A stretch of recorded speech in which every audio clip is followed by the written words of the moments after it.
is a basket with all manner of different objects that you find around the house. Our 5-month-old is sitting in a U-shaped cushion because I want to be able to make eye contact. And I want to watch her interaction with the objects. If you don't have one of these at home, remember to support the back with a cushion. You just took out the fluffy ball, didn't you?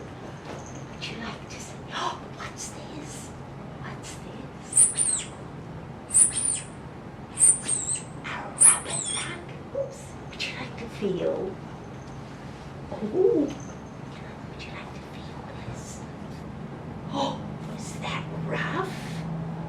Ooh. That's rough, isn't it?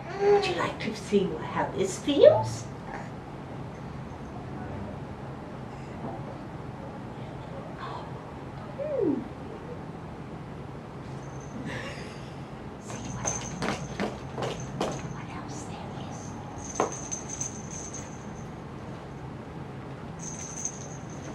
The purpose of the treasure basket is simply to give the child a variety of objects, and as you can see, everything in here is something that we can find in the home.